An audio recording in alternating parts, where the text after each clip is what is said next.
दर्शक बंधु राज्य में मिशन शक्ति रे काम कर सीआरपी और ईसी दीदी मान आसीगला गोटे बहुत बड़ खुशी खबर। सरकार करने को जाउछंती एही बड़ घोषणा। मिशन शक्ति रे काम कर सीआरपी और ईसी दीदी मानकर बकेया दरमा मिलवा सहित बढ़ाक जाऊँगी सेमानकर दरमा। तेबे कौन रही संपूर्ण खबरटी जानापी भिडियोटी को शेष पर्यंत जमिते भी देखूँ।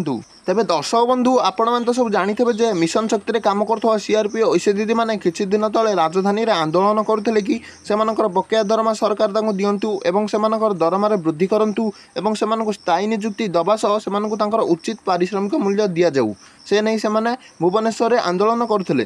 तेबे एबे आसी गोटे बहुत बड़ खुशी खबर। सरकार सेमानकर दाबी पूरण को नहीं चिंता करुछंती एवं खूब शीघ्र सेमानकर समस्त दाबी पूरण करिवा पई मध्य चिंता करुछंती। तेबे विशेष सूत्ररु मिलुथबा खबर अनुसार खूब शीघ्र सरकार मिशन शक्ति रे काम करथवा सीआरपी और ईसी दीदी मानकर समस्त दाबी को पूरण करबा को जाउछंती। जदि सेमानकर दाबी सरकार पूरण करंती तेबे सेमानकर बकेया दरमा सरकार देबे एवं मिशन शक्ति रे काम करथवा सीआरपी और ईसी दीदी मानकर जदि दरमा बढ़े तेबे यह विशेष सूत्ररु मिलुथबा खबर अनुसार 7,000 टंका 9,000 टंका होबार संभावना अच्छी। यह थिला आजिर खबरटी। सरकार मिशन शक्ति रे काम करथवा सीआरपी और ईसी दीदी मानकर दाबी पूरण को नहीं चिंता करुछंती। तेबे भिडियोटी भल लागिले भिडियोटी को लाइक चैनल को सब्सक्राइब कर दियंतु।